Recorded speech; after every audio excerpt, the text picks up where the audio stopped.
First contact under fire. The bridge of the TES Horizon hummed with the quiet efficiency that Commander Elena Reyes had cultivated during her 8 years in command. The exploration vessel, mankind's most advanced deep spacecraft, had been charting the unexplored regions of the Orion Spur for the past 11 months. Their mission: to establish diplomatic contact with any intelligent species they encountered and expand humanity's understanding of the galaxy. Elena stood before the main view screen, hands clasped behind her back, studying the swirling blue-green atmosphere of the gas giant they were currently surveying. She was about to order a probe deployment when Communications Officer Kai Zhang's voice cut through the ambient noise. "Commander, I'm picking up a transmission. It's not on any of our standard frequencies." Elena turned, one eyebrow raised. "Natural phenomenon." "Negative, ma'am. It's definitely artificial. The pattern suggests it's a distress signal of some kind." "Put it through." The bridge speakers crackled with static before a high-pitched, musical voice emerged, speaking in an unknown language. Despite not understanding the words, the fear and desperation were unmistakable. "Translation matrix is working on it," Kai reported, fingers dancing across his console. "Interesting structure. It's using mathematical constants as a baseline." Science Officer Dr. Amara Okafor nodded appreciatively. "Smart. Universal language. Whoever they are, they know what they're doing." After several minutes, the translation matrix offered its best interpretation. "To any sentient species. Colony Velos 7 under attack. 53 cycles remaining before life support failure. We are a peaceful people. Please assist." The message repeated, cycling through what appeared to be several different linguistic structures. "Source?" Elena asked. Lieutenant Commander Jackson Rourke, her XO, gestured to the tactical display. "Binary star system, approximately 0.8 light-years from our position. Class M planet with signs of artificial structures on the night side." Elena's jaw tightened. First contact was humanity's primary mission, but not like this. Not with a species in distress and potentially hostile forces already in the mix. "Any other ships in the vicinity?" she asked. "Negative, Commander," Kai replied. "We're the only registered Earth vessel within 3 light-years. Elena's mind raced through scenarios and protocols. Earth's standing orders were clear. Observe but do not interfere in conflicts between alien species. First contact should be carefully orchestrated, methodical, and ideally conducted after extensive observation. But there was also the humanitarian protocol. "How many life signs on that planet?" she asked. Amara consulted her sensors. "Difficult to get an accurate reading at this distance, but I'm detecting approximately 15,000 concentrated in what appears to be a settlement or colony. And something else." Her dark eyes widened. 6 large vessels in orbit. Energy signatures suggest weapons discharge." The bridge fell silent. Everyone knew what Elena was considering. Jackson cleared his throat. "Commander, standing orders are quite explicit about non-interference." "So is the oath we took to preserve life," Elena countered. She straightened her uniform jacket. "Plot a course to Velos 7, maximum sustainable burn. Yellow alert. I want tactical scenarios for both diplomatic and military responses." As her crew sprang into action, Elena opened a ship-wide channel. "Attention all personnel. We have intercepted a distress call from what appears to be an intelligent species under attack. We are changing course to investigate and potentially render assistance. This may become mankind's first official contact with alien life, and it may occur under hostile conditions. I expect every member of this crew to exemplify the best of humanity. Rise out." The Horizon's engines surged as the ship accelerated toward the distant star system. Elena retreated to her ready room and activated her personal log. "Commander's log, April 17, 2157. We are about to violate at least 3 protocols in the standing orders. If this goes badly, I'll face court-martial. But if we ignore a plea for help from a sentient species when we have the capability to assist, what does that say about us? What kind of first impression would that make? The universe is watching, and I intend to show it the humans' answer when called. The Horizon dropped out of FTL at the edge of the Velos system, sensors immediately scanning for threats. What they found confirmed their worst fears. 6 massive warships surrounded a small azure world. The vessels resembled nothing in Earth's database, organic-looking craft with hulls that seemed to pulse with an internal energy. "Scan the colony," Elena ordered. "Life signs still present but declining," Amara reported. "Environmental systems appear to be failing. The atmosphere around the colony shows toxin levels rising." "And the attacking vessels?" Jackson studied the tactical display. "Heavily armed. Each one approximately twice our mass. Energy readings suggest they're preparing for another orbital bombardment." Elena nodded grimly. "Open a channel, all frequencies." "Channel open," Kai confirmed. Elena squared her shoulders. "This is Commander Elena Reyes of the Terran exploration ship Horizon. We are responding to a distress call from the surface. We request immediate cessation of hostilities and an open dialogue. Please respond." Seconds stretched into minutes with no reply. "They're ignoring us," Jackson observed. "Or they can't understand us," Amara suggested. The tactical officer, Lieutenant Sarah Chen, suddenly straightened. "Enemy vessels altering formation. 2 are breaking off and heading toward our position. Yellow alert to red. Shields up. Arm phase cannons and torpedo bays," Elena ordered. "But do not fire unless I give the command." The bridge crew worked with practiced efficiency as the Horizon prepared for potential combat. Elena watched the approaching alien vessels with a mixture of apprehension and determination. "Commander," Kai called out, "I'm receiving a transmission from the surface, different from the distress call. They're using our communication protocols." "How is that possible?" Jackson asked. "They must have analyzed our transmission and adapted," Amara said, unable to hide her excitement despite the circumstances. "Remarkable technological capability." "On screen," Elena ordered. The view screen flickered before resolving into the image of a humanoid figure.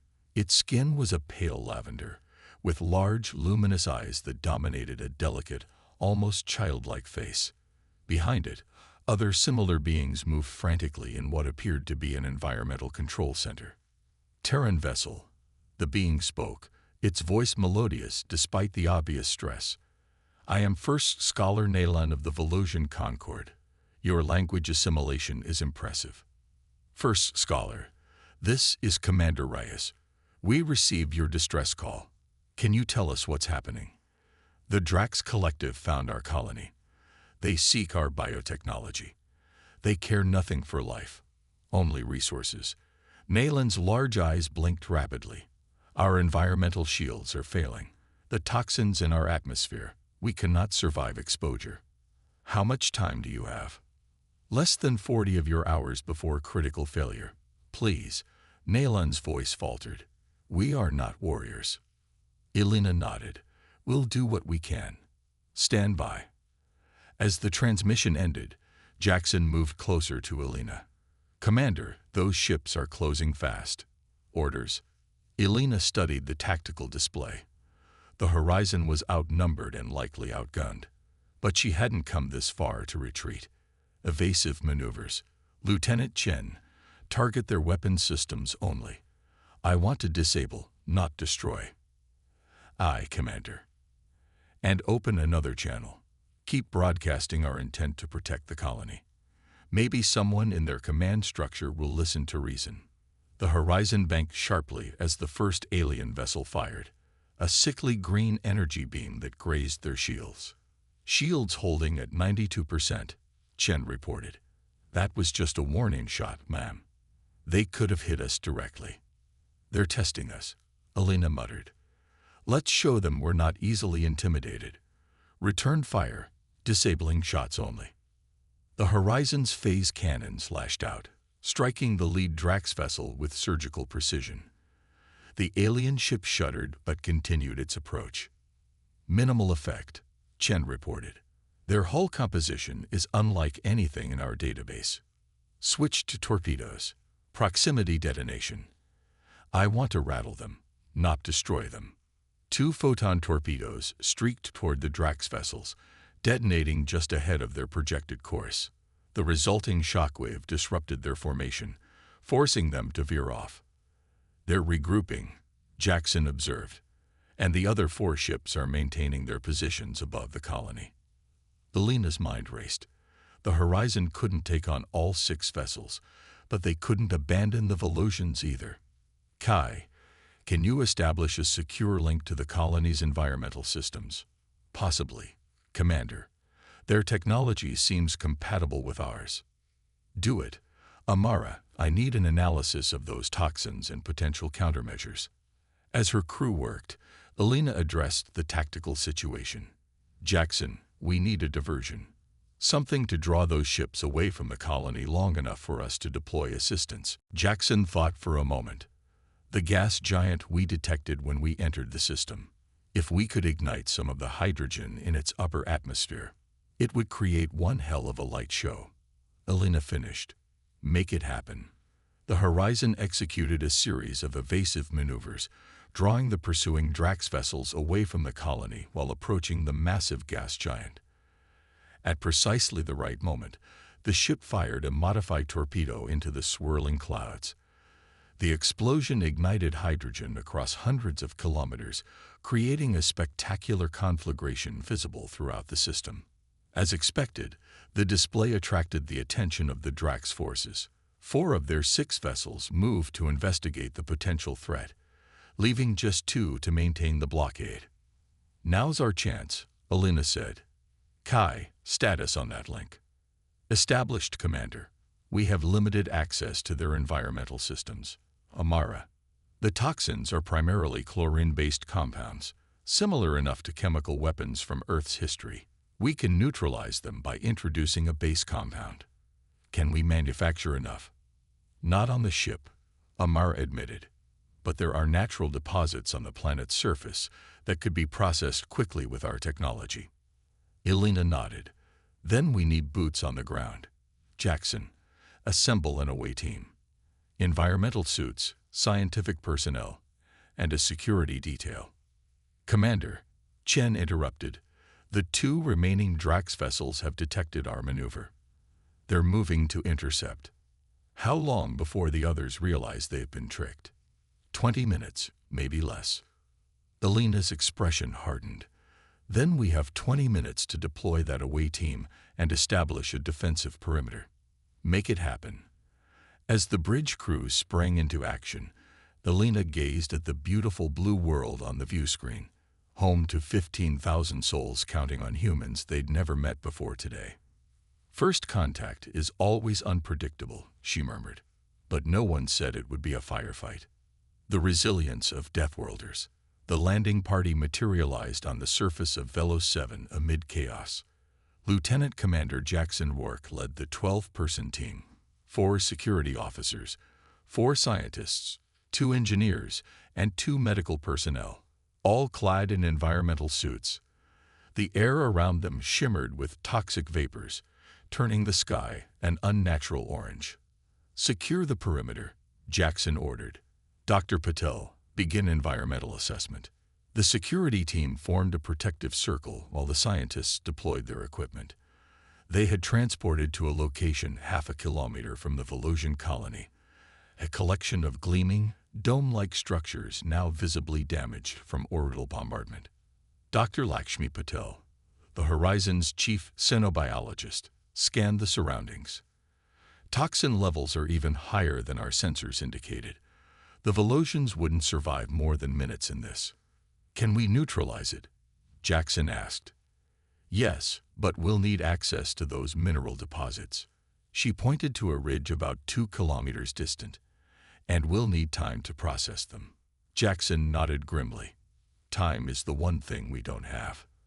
He tapped his communicator. Rourke to Horizon. We're on the surface. Environmental situation critical. Requesting transport to secondary coordinates. Alina's voice crackled through. Negative, Commander. The Drax have established a jamming field. No more transports until we disable it. You're on your own down there. Understood. We'll proceed on foot. Rourke out. He turned to the team. Change of plans. We move to those deposits, fast. Security, take point. Scientists in the center. Let's move. As the team began their trek, they observed the landscape around them, once lush with vegetation, now withering under the toxic assault. In the distance, they could see Drax's ground forces, hulking, armored figures moving with mechanical precision toward the colony. Those aren't exosuits, Lieutenant Wei Chen, the security lead, observed. Those are their actual bodies. Dr. Patel's eyes widened behind her visor. They're silicon-based life forms. The toxins, they're not weapons, they're terraforming agents. They're making this planet habitable for themselves. The realization hit the team hard. This wasn't just an attack, it was an extinction event. They quickened their pace, reaching the mineral ridge as the first Drax patrol detected them. The silicon-based aliens moved with surprising speed for their bulk, chittering in what sounded like crystalline fractures. Take cover, Jackson ordered as the first energy blast struck the rocks around them. The security team returned fire, their weapons having minimal effect on the Drax's crystalline bodies. One shot from Lieutenant Chen found a weak point, shattering a Drax soldier into fragments. Aim for the joints, she called out. While the security team engaged the patrol, the scientists worked frantically to collect and process the minerals. Dr. Patel converted the ship's portable synthesizer to create a compound that would neutralize the chlorine toxins. We need 10 more minutes, she shouted over the weapons fire. We don't have 10 minutes, Jackson replied as he spotted more Drax patrols converging on their position. Their communicators crackled with Elena's voice. Rourke, status report. Under fire, Captain. The Drax are silicon-based. This is a terraforming operation. We'd found the minerals but need time to process them. A pause. Then, reinforcements are coming your way. Hold position. Before Jackson could ask what reinforcements, the ground shook with a series of explosions.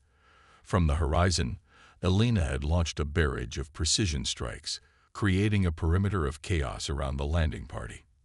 That won't hold them long, Jackson muttered, but it gave the scientists the precious minutes they needed. Dr. Patel finally stood, holding a container of pale blue liquid. It's ready, but we need to get it to the colony's environmental system to distribute it. Jackson assessed their options. The path to the colony was now crawling with Drax forces. We'll need a diversion. Lieutenant Chen stepped forward. We'll give you one, sir. Jackson wanted to object, but they were out of alternatives. Get to the colony. We'll draw their attention.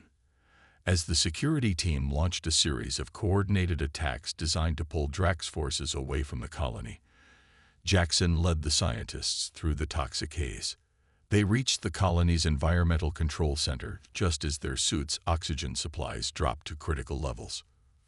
First Caller Nayland met them at the entrance, horrified at their condition. Your protective coverings are failing. Our atmosphere will kill you. We know, Jackson wheezed as they staggered inside. But we brought something that might save you. In the control center, Dr. Patel interfaced with the Volusian systems, preparing to introduce the neutralizing agent into the colony's air circulation. This will clear the toxins within your environmental shields, she explained to Nayland. But the planet's atmosphere remains compromised. The Volusian's large eyes blinked rapidly. You risk your lives for us. Why? Because that's what we do, Jackson said simply. As the neutralizing agent began to work, the team received urgent communication from Elena. The Drax main force has realized our deception. All 6 vessels are returning to the colony. We can't hold them off alone. Jackson exchanged glances with his team. Their mission had succeeded, but escape now seemed impossible. That's when First Scholar Nayland surprised them. Your physical constitution, you can withstand conditions that would kill us instantly. We evolved on a high-gravity world with extreme environmental variations, Dr. Patel explained. What you call deadly, we call challenging. Deathworlders, Nayland whispered. using a term they hadn't heard before. The universe births few such species. Most life evolves in gentle cradles. A look of determination crossed the Volosian's delicate features. We are not warriors, but we are not helpless. Our biotechnology. It was never designed for conflict, but perhaps. Nayland led them to a laboratory where other Volosians worked with what appeared to be organic technology, living circuits and membranes that pulsed with energy. We can adapt your neutralizing agent, Nayland explained, not just to protect our colony, but to target the Drax atmospheric converters, reverse their terraforming. Jackson's eyes widened. You could drive them off the planet entirely. Not without delivery systems. Our vessels were destroyed in the initial attack. Jackson activated his communicator. Commander, the Volosians have a potential countermeasure, but they need deployment capabilities. Elena's voice came through, strained but determined. What do you need? Precision drops of a bioengineered agent at the Drax terraforming sites. If we can disable those, they'd lose their foothold. There was a pause before Elena responded. The horizon can't get close enough for precision drops, not with all 6 Drax vessels in play. But we have shuttles. That's a suicide mission, Jackson objected. Not if we give them something else to shoot at, Elena replied. The plan came together quickly. While the Volosians worked to modify the neutralizing agent into a weapon against the Drax terraforming technology, the Horizon executed a series of high-speed attack runs against the Drax fleet. Each passed through their fire and attention, creating windows for shuttles to break through with their precious cargo. On the ground, Jackson and the security team coordinated with newly emboldened Volosian volunteers, using their understanding of the terrain to identify key deployment sites. The battle raged for hours. The Horizon took heavy damage, losing shields and suffering hull breaches on multiple decks. 3 crew members died when a power conduit exploded, but the shuttles completed their drops. The effect was dramatic. Within minutes of deployment, the bioengineered agent began breaking down the Drax terraforming compounds. The toxic haze thinned, revealing a sky bluer than Earth's. More importantly, the silicon-based Drax soldiers began experiencing difficulties, their crystalline structures destabilizing in the rapidly changing atmosphere. From orbit, the Drax command recognized the reversal. Their vessels ceased bombardment, instead moving to retrieve their ground forces. Within 2 hours, all 6 ships had retreated to the system's edge. The victory was hard-won. The Horizon limped in orbit, emergency repairs underway. On the surface, the landing party helped Volosian engineers restore their environmental systems. Both sides had casualties to mourn. In the colony's central chamber, a formal meeting took place between Elena Reyes and the Volosian Leadership Council, headed by First Scholar Nayland. Your intervention saved our colony, Nayland stated, the musical quality of their voice tinged with emotion. We had no knowledge that species like yours existed, those who would risk themselves for unknown others. Elena smiled wearily. First contact is traditionally a more diplomatic affair. I apologize for the circumstances. Do not apologize for showing the true nature of your people, Nayland replied. The universe has many species, Commander Reyes. Most evolve on worlds of peace and plenty. They develop culture, art, philosophy, science, but not the resilience that comes from struggle. Deathworlders, Elena said, recalling the term. That's what you called us. Nayland nodded. Species that evolve on hazardous worlds are rare. Rarer still are those who develop compassion alongside their strength. Most become like the Drax, viewing other life as resources to be harvested. Elena considered this. We had no idea there was a broader galactic community. We thought the Volosians might be the first intelligent aliens we encountered. Nayland's expression became solemn.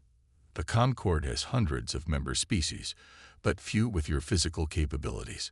When word spreads of how a single human vessel defended a Volosian colony against a Drax war fleet, it will cause significant reconsideration. Reconsideration of humanity's potential place in the cosmos. Nayland gestured to a holographic display showing hundreds of star systems. The Concord maintains peace through diplomacy and trade. But there are threats beyond our borders that diplomacy cannot address. Elena understood the implication. You need defenders. We need allies who understand both strength and compassion, Nayland corrected. The distress call you answered. It was not the first we sent. It was simply the first that received a response. As the meeting concluded, arrangements were made for formal diplomatic relations between Earth and the Volusian Concord. The Horizon would return home with Volusian representatives, bearing news that humanity was not alone, and that their evolutionary heritage as Deathworlders gave them a unique place in the galactic community. In her personal log that night, Elena recorded, April 19, 2157. What began as a rescue mission has become first contact with not one but potentially hundreds of alien civilizations. The Volusians call us Deathworlders, evolved from a harsh planet that would kill most sentient life in the galaxy. They see this as our strength, our ability to survive where others cannot, to fight when necessary. She paused, watching the stars through her viewport. But I believe they were equally impressed by our willingness to risk ourselves for strangers. Perhaps that is humanity's true strength, not that we can survive almost anything, but that we're willing to face anything to help others survive too. The galaxy is watching, and today, I think we made a good first impression.